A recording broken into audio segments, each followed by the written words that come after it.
And we are live. Welcome to today's and this morning's beautiful conversation that counts out of our Inspire, Ignite, and Innovate. Inspire, Innovate, Ignite. I will get it right eventually. Conversation series, panel discussions, and thank you for joining us on tonight's panel, which is something really, really close to my heart, which is healing the natural way. We have some very special guest speakers with us tonight and who can share their wisdom, share their passion on all of and their experience about healing the natural way. So of course my name's Sophia from Sacred You, our sacred community, and we have the honor, the absolute honor of presenting all these panel discussions and all the wisdom of our expert speakers. So tonight, if I may introduce, at the moment we've got two of our speakers with us currently, and if I can just introduce Dawn Caddy, who's joining us all the way from Byron Bay. And Dawn is a success guide, an intuitive certified holistic therapist, and owner and founder of Alleviate Pain. And I'm really looking forward to chatting with Dawn because, like Dawn, I've also had a long history of addictions and dependencies. So Dawn has also suffered for 31 years with opioid addiction and learning how to walk again. Incredible. Despite the doctors insisting that she'd be disabled for the rest of her life, and Dawn, I really connect with that one. Dawn created the neural alignment method, uniting over 120 of the world's best healing tools and techniques that she incorporated into her online programs. When working one-on-one with clients, Dawn connects with their higher self and their soul to channel messages and blockages, and giving guidance to heal from all life issues, including chronic pain, anxiety, depression, confusion, and family issues. So welcome, Dawn. Absolutely welcome. We will, like I said, I'm really interested to hear about your experiences.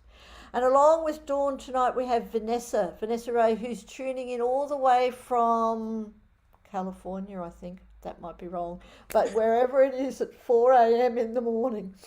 So really, really appreciate Vanessa joining us today. And Vanessa Ray is a truly healing and creative arts renaissance woman with a deep mission to serve the light. That is the essence of us all.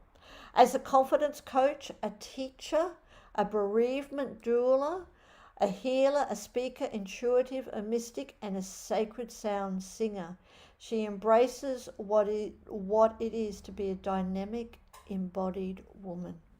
She helps women and girls liberate themselves by ending the battle, struggle, and torment with food, their bodies, and themselves.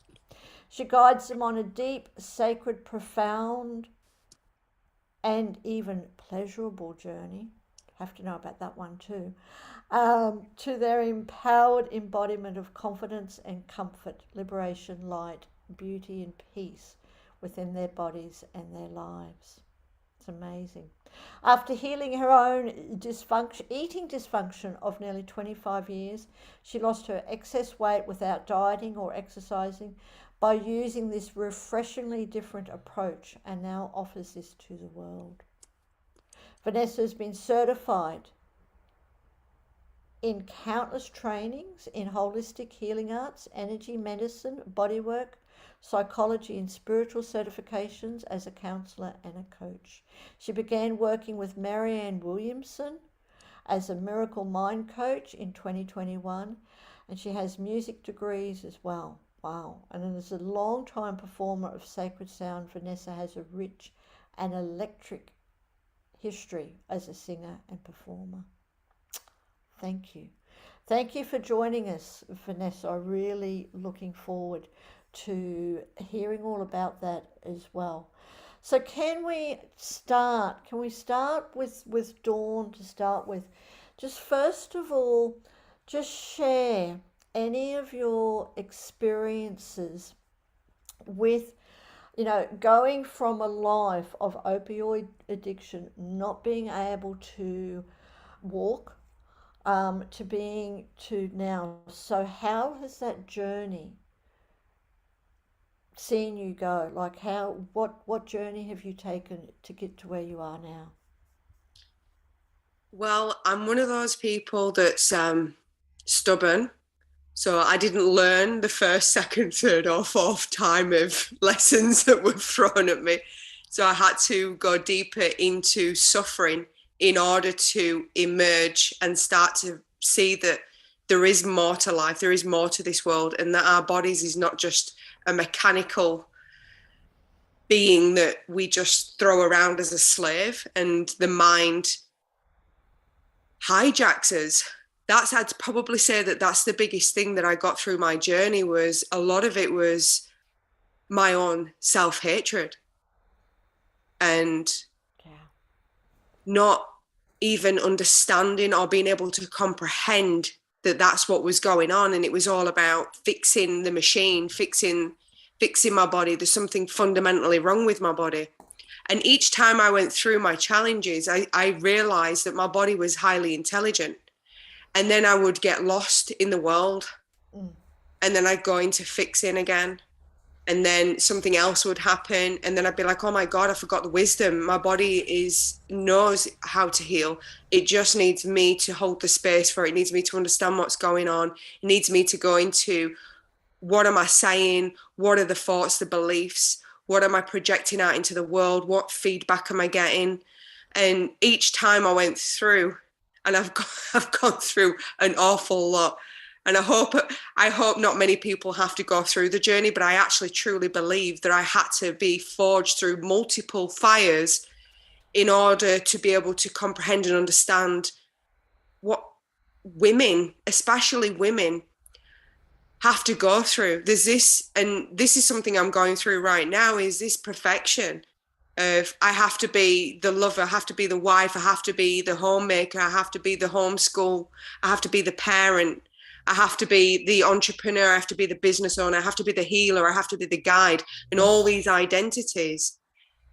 And the lesson that I'm going through now, which I have a close relationship with my body starts to give me the signals and the signs, with the little twinges of pain in the knees and in the back, waking up and thinking, you know what? I'm not feeling as bright as I normally do. What's happening? What's going on? Where before I'd just shove painkillers, Yes. and ignore it and hope for the best, it'd be gone, and it would. And then it'd come back and it'd be more aggressive in a different way. So in a nutshell, that's what I've learned on the journey. And it's not easy, and it doesn't happen overnight, No. and it's messy. Don't try and make it look pretty, because it's not. You're going to lose your shit. You're going to look a mess sometimes, and sometimes you're not going to give a fuck, and other times you are. So it's giving yourself permission for all aspects of you to purge and heal and regenerate however they do, without judgment and expectation. Mm. And that's what I help people to do, because we're in a world where we judge ourselves harshly, and we think that we've got to fix part of us. We think that we're broken, and we're not. We're really not broken. Yeah. We're just carrying a bunch of lies. Yeah.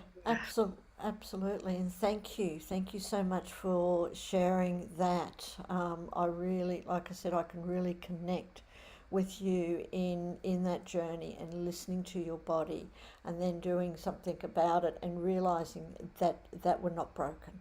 And I'd love to go in with you that I'd love to go into that with you even more very very soon. Just want to bring Vanessa in, but before we do, we've got few listeners tuning in from all our social media. So welcome, thank you for joining us wherever you are in the world, including Corinna, who's saying that she will be listening while cooking tea, which is wonderful. And Corinna and everyone else who is tuning in, if you've got any questions, any comments, please put them in the comments and we will relate them to our panelists. Absolutely. So thank you for joining us. And Vanessa, can we start with you if it's possible at 4 o'clock in the morning, because I know what it's like at that hour. Um, what about your journey? What, how have you got to where you are now? Yeah, thank you. First, I just want to say that was impactful hearing you speak, Dawn. I totally 100% to pretty much every sentence was resonating in my heart. Um, yeah, similar in that there is this deep, for me, there was a deep inner self-loathing.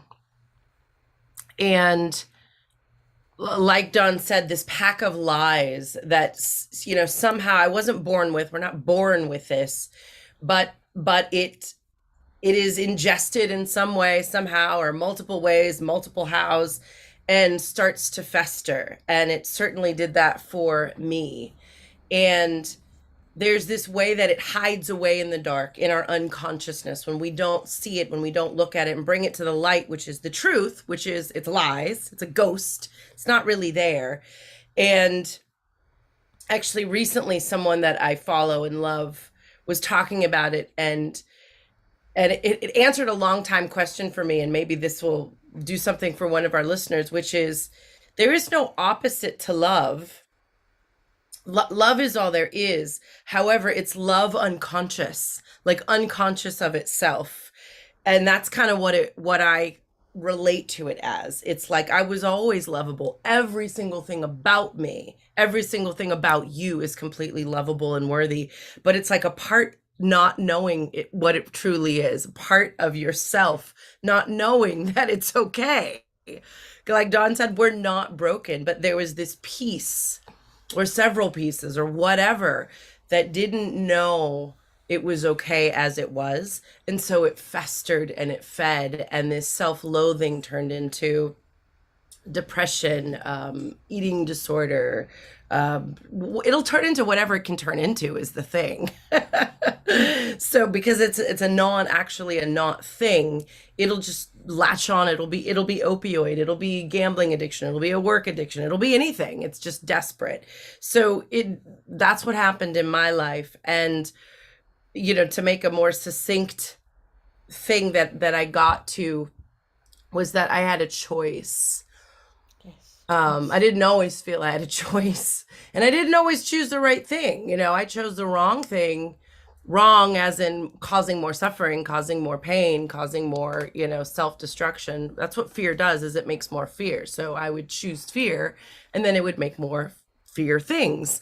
And I chose that a couple hundred times or whatever. And the point, going back to choice, is fear and darkness will make more fear and darkness. However, light and love will make more light and love. And we get to choose. And either choice is okay. It just makes more of itself. So eventually choosing more light and love, and more light and love, whether that's in a thought, whether that's in how I feel about my food, whether that's in my food, whether that's in my words, whether that's in a deed. And I've done all kinds of deeds. You get to choose. And I guess it's just this slow and steady choosing love, choosing light again and again and again and again and again and again and again. And it just builds up more of itself. And like John said, it's messy.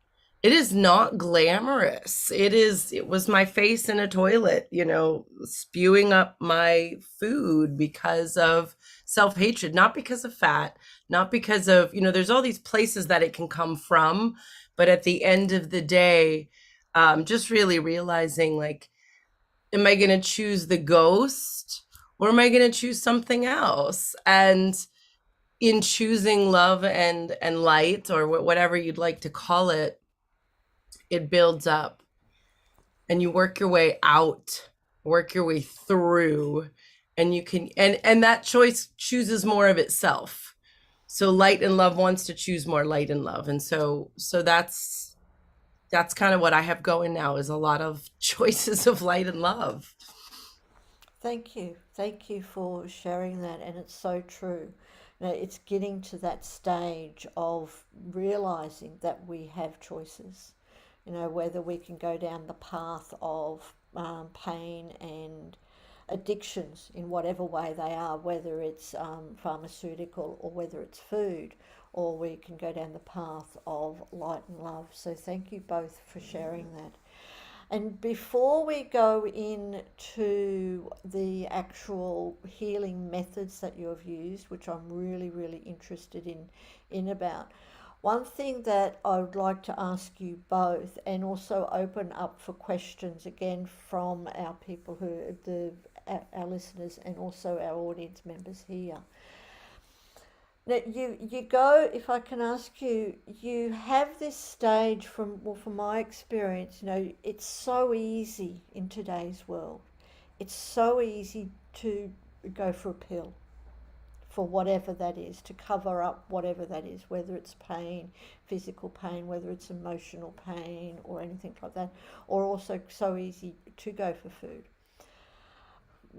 And we may have already discussed this, I think we have, but what I'm trying to get at is that actual point, that point where you've got a choice between going for that pain, that pill or the food, to going for that light, that love, that other healing method. Can I ask you, what made you, what helped you with that choice? Shall I go, Vanessa? Yes, It was so wonderful listening to you, Vanessa. I was just sat here going, yes, yeah, like shaking my head like. So the journey with me, which was really interesting, was I just started to notice that the painkillers weren't meeting my needs. And I had this insight where just one day I woke up and it felt like I just woke up and it came, but it didn't. It had built up on itself. But my awareness of it, I had no awareness of it. I was still asleep. I wasn't aware. I wasn't awake. I wasn't conscious to what was going on. That I was using the medication not for the pain. I was using it to escape my life. Yes. And I woke up one day and I just went, I don't think they're working. I actually think they're making me more sick. I actually think that they're making me worse. And I just listened to that fleeting thought and went, hang on a minute.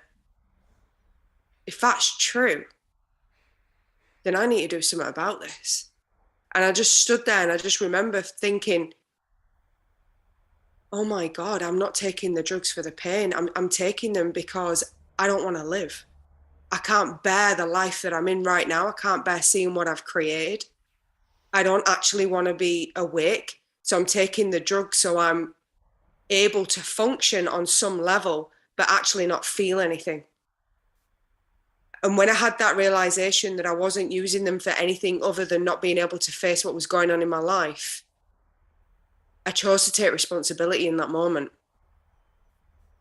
And I just said to myself, okay, the next time I go into the drawer, because I had a pain drawer full of all different ones, I had my choices, and I just went, the next time I go for the drawer, can you make me aware? I didn't know what I was speaking to, who I was talking to. I just said it. Now, I don't know if it was the first time or the second time or the third time, but I remember clearly opening up the drawer and about to open up the blister, and I just dropped them and I went, what am I trying to escape? The question just popped out, what am I trying to escape? And I just looked around and went, I'm trying to escape this dreadful life that I've created. Okay, do I really need the painkiller, or do I just need to sit down and just feel this? I had no idea where this was coming from. And I sat down on the lounge, and again, I got back up because it got uncomfortable. And this is what I'm saying, it's messy. I didn't just go, oh, that's it, painkillers, all go in the bin, it's over, I'm fixed, I'm healed. I had to keep going back over and over and doing the drills of going, do I want this? Do I not want this? And you know what? There were times where I couldn't sit there. I couldn't feel it. I had to take the painkiller because I just couldn't meet myself. I couldn't bear what I'd created. It was too painful. I emotionally wasn't able to hold the space for myself. But you know what I noticed? I didn't judge myself. And I was like, wow, this is not like me. And I started to become more and more aware of what was going on in my head and the thoughts and the beliefs and what I was buying into and what I wasn't. Now, don't get me wrong, I didn't become a master of it overnight. It just slowly, I just started to have more awareness of things. And once I no longer gave the power away to the painkillers, there was no need for me to have them. And that's what I worked on. I worked on the power that it had over me. And the power that it had over is it gave me an escape route. So I worked on how often can I hold the space and not escape? And that's how I would explain that I broke the opioid addiction. Yeah, yeah. That realization that it was doing you more harm than good. Yeah, That it was the actual drugs that was causing a lot of the things and just covering up, or exactly. covering up the real thing and giving you a opportunity to escape or to try and escape, but then realizing that we've still got it with us. So thank you for sharing that. I just want to say that he's going back to Vanessa's point of choices. Yes. I could have chosen to ignore that thought. Yes. It wasn't a huge thing that I did. This is the thing. It's very subtle. Yes. And it's going back to what Vanessa is saying. You always have a choice. I could have chosen to ignore that thought. That's it. Yes. And I just kept choosing the light. And sometimes I would choose the fear. Mm. Yeah. I felt compelled to just share that part, just to say, look, that's where the choice was. I had the choice right there. And I just kept choosing. And sometimes it was messy and I didn't choose what I wanted to choose. But I chose not to beat myself up. Mm. I could have chose to beat myself up. And I knew that that wouldn't help. Thank Can you I for just sharing that. Yes. share Vanessa, something real please. quick? I love that Dawn just made that distinction, that it's subtle. It's not always like it is, or very rarely like it is in the movies, of this kind of glorified, glamorized. It's like, it's these little nuances. Mm-hmm. And then that you said you didn't beat yourself up, because I think the self-shame is just what locks us in. Well, I know it is to create more of it. Mm-hmm. And I think one reason that share for me was so profound was because sometimes in the trying to put things like in this nice little bow and package it up and be like, I fixed it, and this is how I healed, and to make the story and to, you know, be on a panel and kind of give our story quickly. There's then I did this, then I did this, then I did this. And some of that is necessary, but to really understand, it's these little things that don't seem big enough sometimes. Yes. And these little things that feel like, you know, let's say I just massively overate, and then that doesn't seem like, it's this decision of, in this moment, I'm not going to make this a big deal. It's that. Yeah. It's not that there's always fireworks go off, and, you know, it's these little teeny nuances of not overdoing it, of not underdoing it, of these little shifts. I love the word shift for that reason. These little teeny micro shifts that then build up. And yeah, one day you wake up and you look and you're like, holy shit, I'm in the deepest hole I've ever been in. Or you're like, holy shit, I'm kind of on top of a mountain and I have a view and perception, and I can, you know, I'm in this other place. But it was all these little micro movements that get us there. Yeah, I just thought that was great, because I feel like there could be, it's easy to have someone else who's struggling or who's making these teeny victories go, oh, that wasn't enough what I just did. Mm-hmm. Totally. That wasn't enough. And it's like, sometimes that's all you can do, is not beat yourself up for the decision you just made. Yes. And that is huge. That's monumental. That's the next right step in being on top of that mountain and going, oh, I don't have an addiction anymore, or that's not my regular life right now, or whatever it is. It's these little things, you know, that lead us to our demise or to our victory, or, you know, however you want to look at it. Yeah, yeah, absolutely, and I totally agree with you. You know, it's the little steps. We're all on a journey of whatever we have to go through, a lot of times it's very similar, which is why I really just want to honour you both, Dawn and Vanessa, for sharing that journey, because I know, there's so many people in our world who are going through similar things and are taking those little steps and sometimes experiencing a lot of setbacks, a lot of those holes, and then taking more steps. So thank you for sharing that. Vanessa, if I can ask you to continue, you've shared part of your story and your journey, but what have you actually been able to use? What tools have you used in your life to help you on those little steps, to take you from those holes to the mountains, to get you from there? Thank you. Good question. So, I'm going to try to be brief and backtrack just a bit to, there was a time that I had worked myself into a situation where I realized it was so bad that I don't know how close I was to death, but it was the closest I had ever been to realizing if I keep going, I don't know. I'm starting to get so out of control. My own rock bottom was, I'm actually scared now and I feel like I can't stop. And when I want to stop, I can't count on myself to stop. And to stop in a way that I was in college.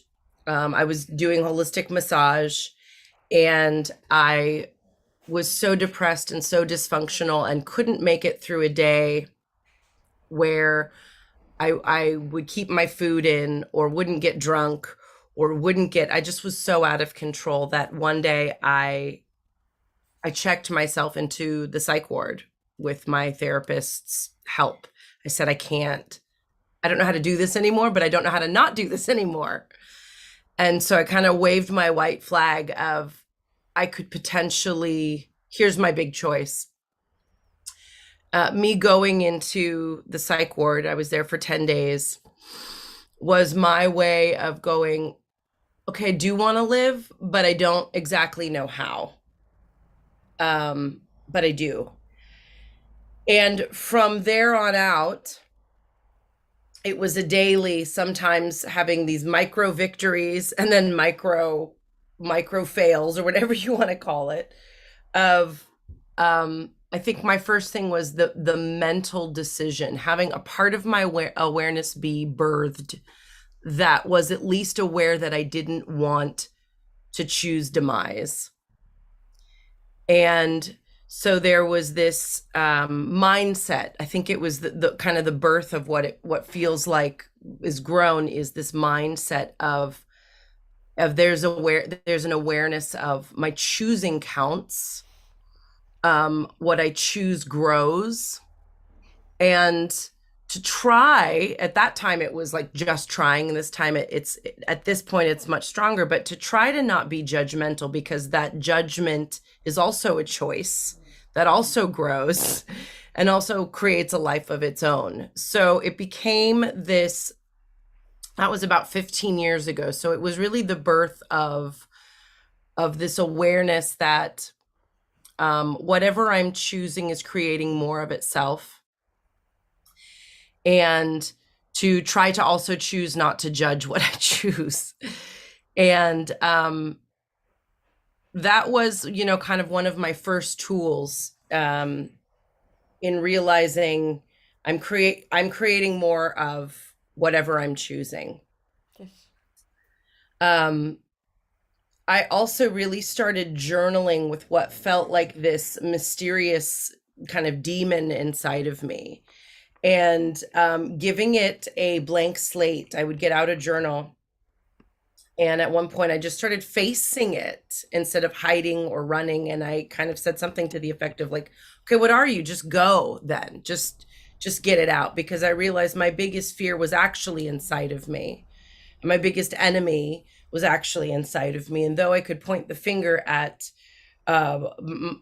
ways I was raised, and ways I was bullied in school and society and culture and the magazines and the this and the that and all the horrors of the world. Nothing was being the antagonist as much as my own voice in my head. And instead of kind of going back and forth with it, I just said, fucking have it out. Here's your pen, go for it. And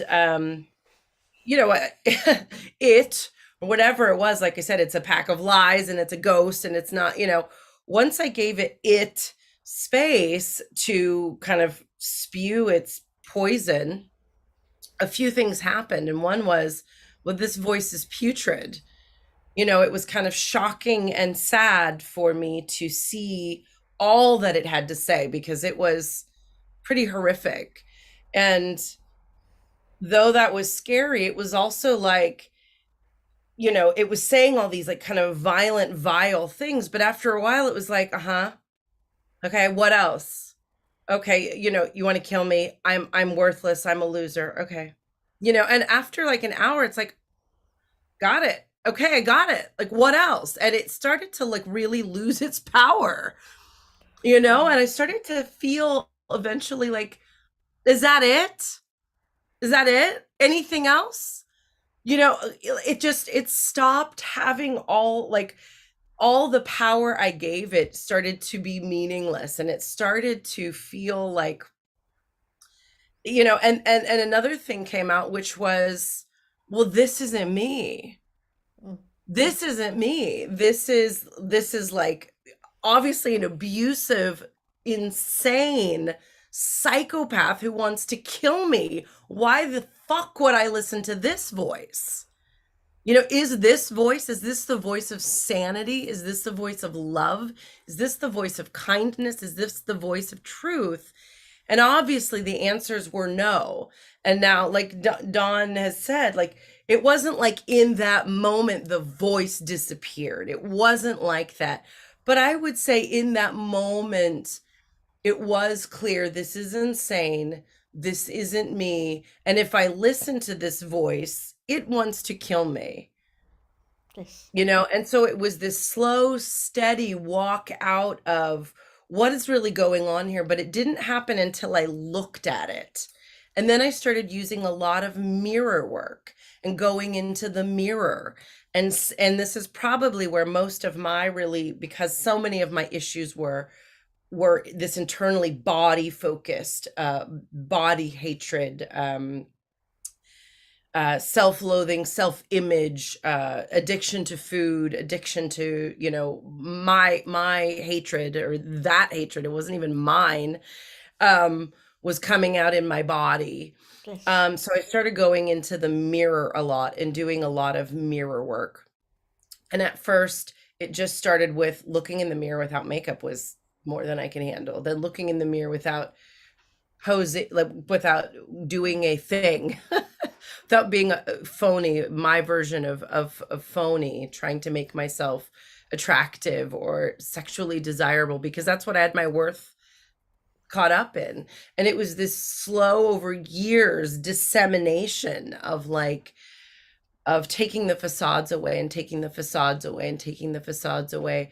And, hatred would come up, and then just being with it would come up. And, eventually what happened is staring into my own eyes and seeing what was truly there behind all of it, which was there the whole time, which is, I love you. I love you. And I am love.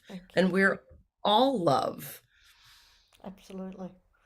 Yeah, and isn't that incredible? And to see the difference about the hatred, and to coming into that love and using those tools of journaling and mirroring. And I'd like to go into more, Vanessa, and I think we're going to have a part two of this conversation, because I definitely want to hear more. But I can also see that Dawn is totally agreeing and getting with your journey, Dawn. So can you tell us, Dawn, just at the start of your journey of making that choice, going through all the dark days and the good days of whether you go to that drawer or not, But once you were able to make that choice, what tools did you actually use, have you been able to use to get you to where you are now? What has really helped you in a practical I way? Yeah, so it was again the spewing. It was this emotional spillage and this Mhm. like spewing out of things. That's how I did it. And it was through EFT. So I called it tap and rant. So tapping and just ranting whatever was coming up. It made no sense. Sometimes it did. And just letting it go. And what else? And what else? It was a very similar thing, but I physically used EFT. I didn't do the journaling. In the beginning stages, it was just EFT. It was like every time I was like, okay, here it is. I can feel it boiling. I Mhm. can feel that I'm feeling like I want to check out. I don't want to be here. And I just tap and I go, here I am back again at the goddamn effing drawer, whatever it was, wanting to take them. Do you know what? Today I want to take double. I actually just want to finish myself off. And whatever it was, I was just projecting it out. And as soon as I'd release that, I'd just stand there and go, wow, it was that wanted the drugs. It wasn't me. And it was that separation that Vanessa was talking about. It was going, it's not me that is looking at my life and looking at my son and going, you know what, you'd be better if I were dead.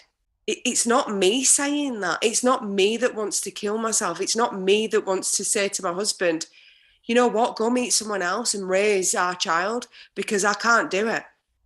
Because I slipped when I was pregnant. This is the thing that happened. I slipped when I was pregnant. So then not only did I have the issues of being disabled in the back end of my pregnancy, I had a terrible birth with my son. And then I had this like no family around. It was just me and my husband with this small little man to raise and going, what the fuck am I meant to do with you? I'm in pain. I don't even want to be here. And I've got to raise you. Like it was just this pinnacle moment of absolute worthlessness. Okay. Like, should I not know what to do with this child? We're supposed to know. I'm told a mother's instinct. And then I'd remind myself and go, well, you never really had a mum yourself. Your mum wasn't able to meet. My mum had mental health issues. And then it was just this comparison and going, I'm my mum. My biggest fears come to fruition. I'm my mum. I can't cope. I'm pathetic. I'm this, I'm that. And it was just this constant layering of having to tap through it and going, okay, let's extinguish this. Let's allow it to release. Let's just allow it to completely express itself, however it is, however messy it is, how disgusting it is, and not to buy into what it was saying. That's where I really got the power to be able to face the fear and going, you know what? It's just words. It's just venom that it's picked up and collected on the way from my mum, from school teachers, from friends, ex-friends, fallings out, TV. And it had just collected this whole dictionary of BS that it just wanted to spew all over me because that's what I'd given power to. That's what I'd given attention to most of my life. So it wasn't that there was an enemy after me. It was just that I collected all this stuff because some part of me thought it was useful. And it was useful because without that, how could I see how I was hurting myself?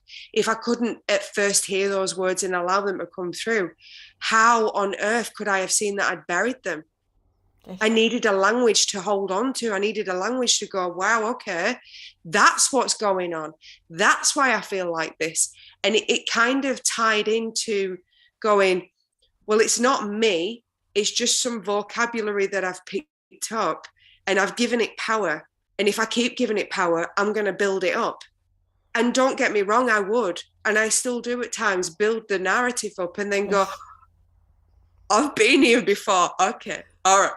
Interesting. That's my statement that I use. So talking about tools, the reason why I share with people to say interesting is because it's a neutral statement and it brings curiosity. And when the mind hears a question of curiosity, it then goes to look for a solution. Oh, well, it's interesting. So that's not saying that it's true and it's not saying it's false. It's saying that it's interesting. What does interesting mean? It just cuts through like a knife. And then you're able to then ground yourself and go, right, okay, where am I? What's true for me now? What am I feeling? What do I need to experience? What do I need to hear? Is there any of this that's actually giving me knowledge and wisdom of what I can grow from, rather than just seeing it as venom? Is it actually telling me something that I have held onto a belief for so long that it's time to let it go? It was a coping mechanism that I created when I was younger. Can I let that go now? Yes. Yeah. It's all about survival. All this stuff is survival. You had to collect all of this to survive. It's not right, wrong, good or bad. You had to do it to survive at some point in your life. It served a purpose of you not liking yourself, because if you shone too brightly, it might not have been safe. And for me personally, if I shone too bright, I was beaten by my mother. So going into that self-hatred was mimicking my mum's behavior for survival and acceptance, so I wasn't beaten and hurt. Yes. Yeah. Served its purpose. It was incredible. What an amazing coping mechanism. But when it no longer serves you, it comes out as venom. Yes. And that is for you to go, oh, interesting. It served its purpose. It's now time for me to cleanse and clear that and allow it to be and allow it to express itself. And then it'll just leave because it realizes it has no purpose anymore. But you have to be the decider. You have to make the decision. That will never make the decision for you when it's done. You have to go up and clean and collect and, you know. Yes. Wouldn't it be nice if things, when they serve their purpose, would just go? But we do have to do that. And I really love, Dawn, how you've said, like just to see things as interesting. So it doesn't give it any power, but it opens up a curiosity, and then allowing that whatever is interesting just to pass. That's right. So we're not attaching our feelings or our thoughts with these thoughts that do come, but we're not attaching any meaning to it. So thank you so much for sharing that. And I wonder, before we start our journey, because we've only got about 10 minutes left or so, before we can finish off, would you like either Dawn or Vanessa, it's up to you, to share the actual tools that you're now using and that has helped you, not just in your life to continue to be where you are now, but helping others? Like what actual modalities that works for you? Because I know from my experience with my journey, like there are so many modalities out there that are all right for various different people, but our bodies and our journeys, we tend to be drawn to certain modalities that really help us. So what modalities do you share with the world? So either one, Dawn, both. Dawn. We can do it. We can do it as a tag team. Yes, we can. Why don't you go? Why don't you start, sister? Are you sure? Well, obviously, the first one I've said is EFT. Yes. That's a great start. But the second one is to just be in silence for 5 or 10 minutes and just listen to what goes through. Yes. Because just because you're not hearing it doesn't mean to say that radio station isn't continually playing all day, every day. When you're cooking, you're cleaning, you're working, you think that you can't hear it, but it's there in the background. It's a radio station that every single cell of your body is listening to. Yeah. And most people in chronic pain, so if you're suffering from anxiety, depression, physical pain, you're only consciously aware of 5% of your day. So if you're only consciously aware of 5% of your day, 95% of your day is that on repeat.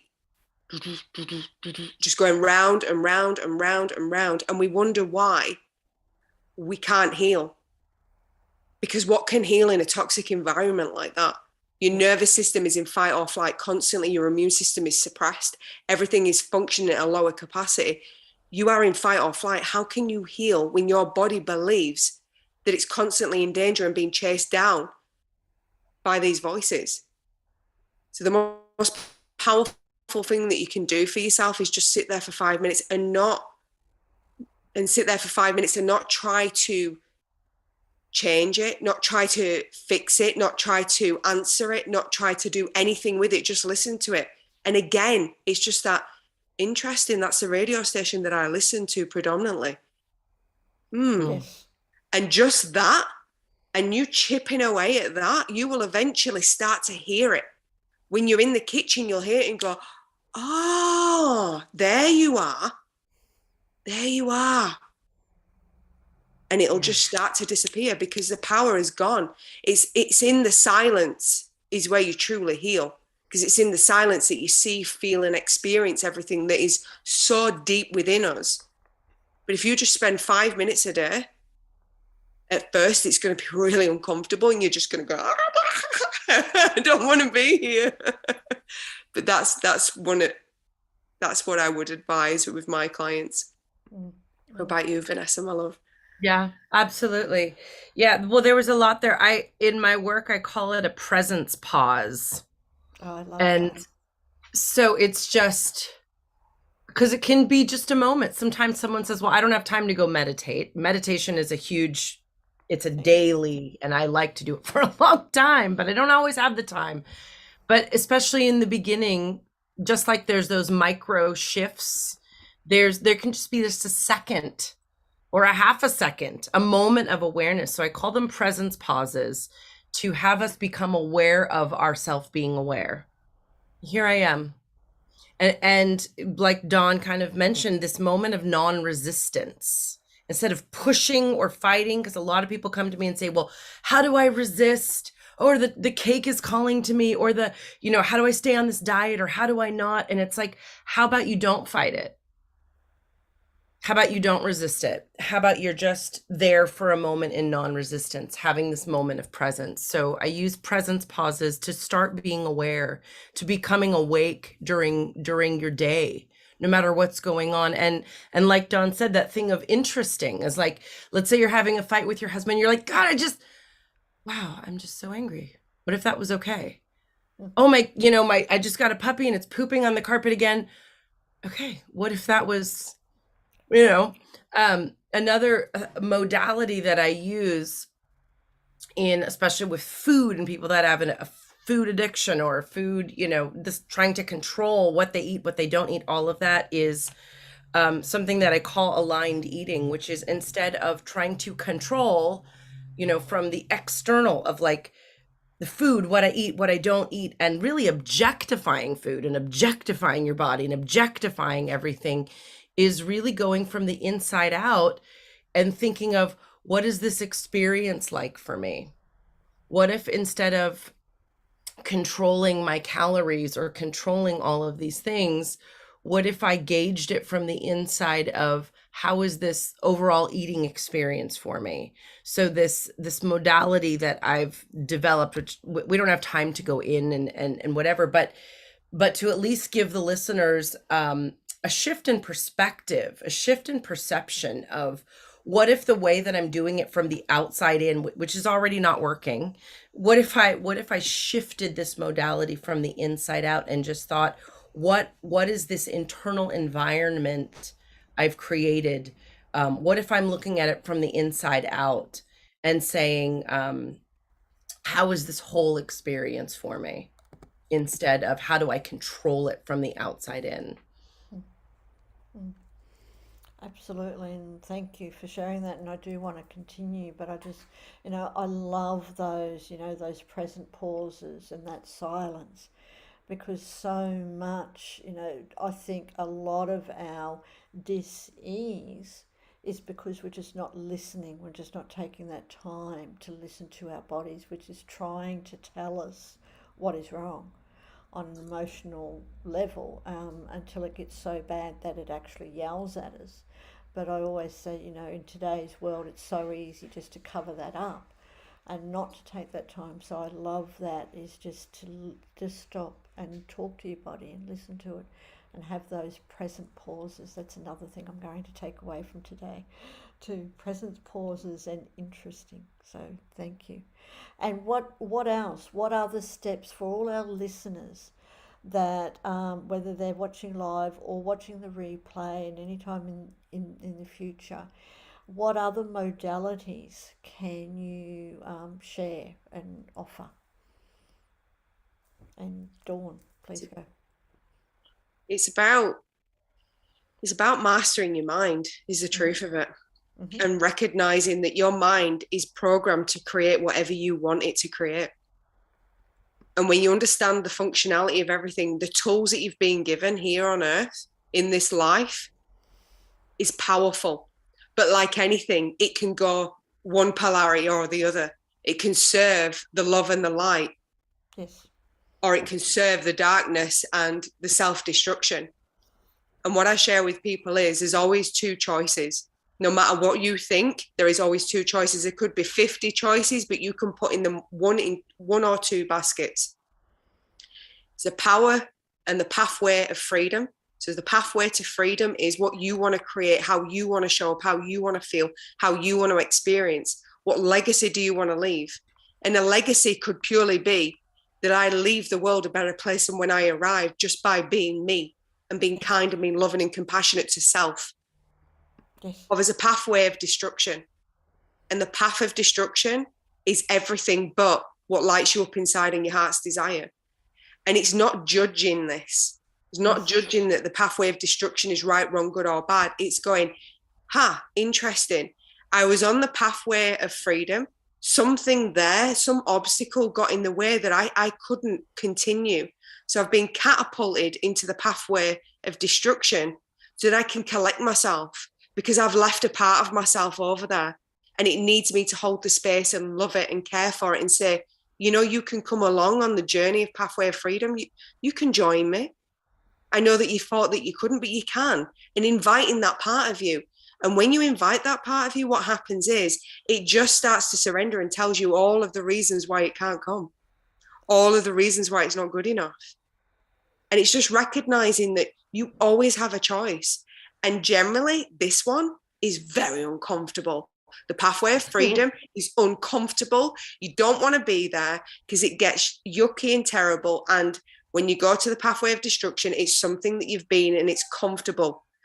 When it's comfortable and you're looking at it and going, well, this is easier, and it's an emotional, easier choice, then you need to just stop right there and go, you know what? I'm giving my power away. And I think that that's a really good guide for people, is to just put it into those. We tend to overcomplicate things as human beings. And I think you and Vanessa have beautifully unfolded this process together, as well as Sophia, to just say, you know what, it's simple. It's just not fucking easy.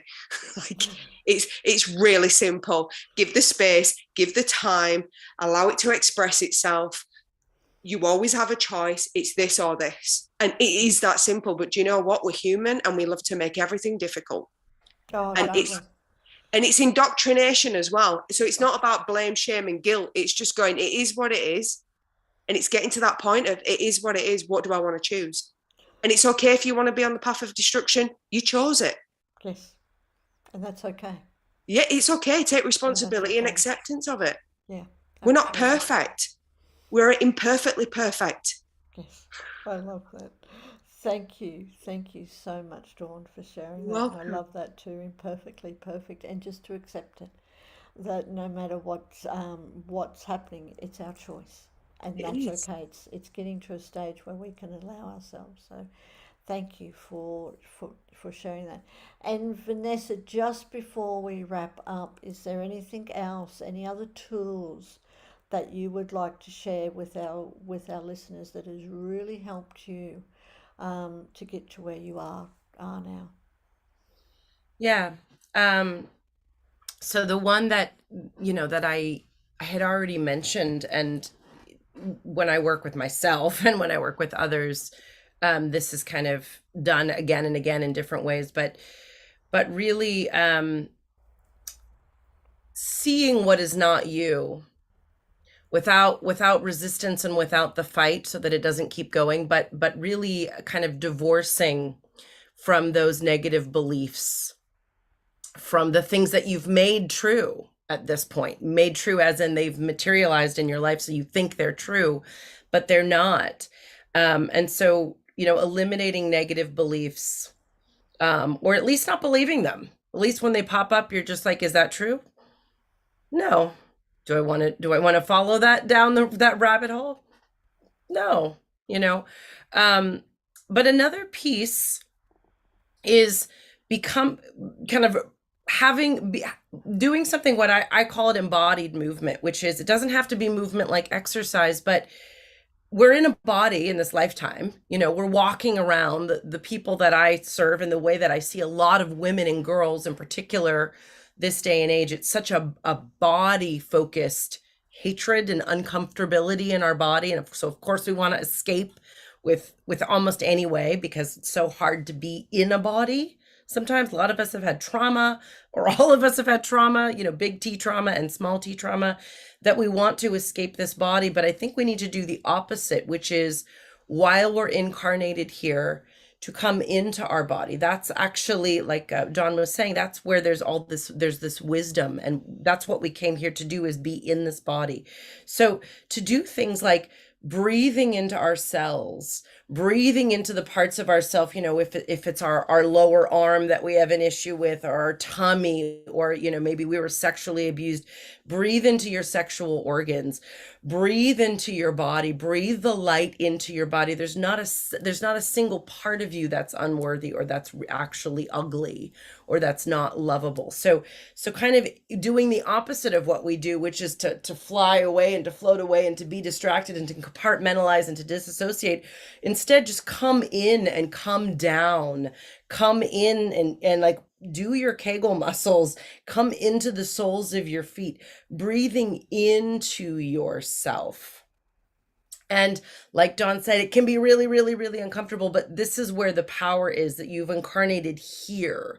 So come in here, keep breathing in. And as you're walking, do this embodied movement. As you're standing in the grocery store, do this embodied movement. As you're having that, uncomfortable conversation with your boss, or with your client, or with whatever, breathe into this embodied movement and start living from in here and making changes from that place.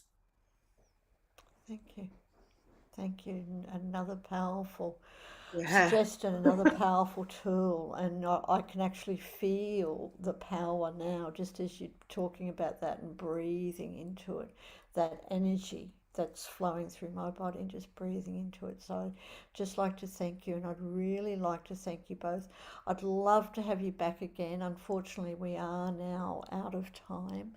But from the bottom of my heart and soul, just really wish to acknowledge you both on your journey, and how you've gone, how you've got to where you are now, and that you're sharing your passion with the world and helping others with their world. Just like to say thank you also for everyone who is joining us both here in Zoom and watching us live. Corinna, who's saying, what an absolute powerful discussion, so raw and real and honest. I appreciate the time and energy you have put into bring this to us. Deeply resonates. I'm definitely leaving this session feeling empowered, with more empathy and love for myself, as well as some fucking handy tools in my pocket. Love it, Karina. Thank you so much, magnificent soul. So thank you absolutely for doing that. And of course, we do have all of your links in the comments. So whether you're watching this live or on a replay, do click on those links. And if you would like to connect with Dawn or Vanessa, please do. Please, please, please do, because these are two very powerful women who have certainly shared their journey, but can speak from that experience. And that is, it's such a difference to help people in their journey. So thank you. And just very quickly, and also Trina, to thank you, Dawn and Vanessa, for sharing your journey to light. Resonating with your sharing has filled my heart with encouragement. Your authenticity is refreshing. Totally, absolutely. So thank you. And just for everyone who is watching now, we are of course in our Inspire, Innovate, Ignite Conversations That Count series. Our next one coming up on Thursday at 10:30 a.m. That's Australian Eastern Standard Time, is financial well-being. We've been talking about healing the natural way, healing our bodies, healing our souls, and on Thursday we will be healing our finances. And for anyone who doesn't know about our sacred community, do click on the links and check out our website. We have our foundation members special that you can join us now just for $1.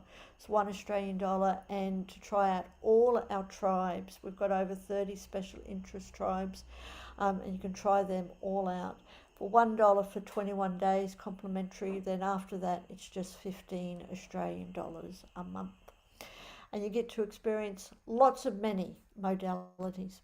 So, but for now, thank you. Thank you for watching us. Thank you for everyone here. Thank you for our beautiful Angel who's helping us with our tech tonight, and Trina who's joining us. And of course, really my heartfelt, huge thank you for Dawn and Vanessa to sharing your journey, sharing your tools. So thank you So much.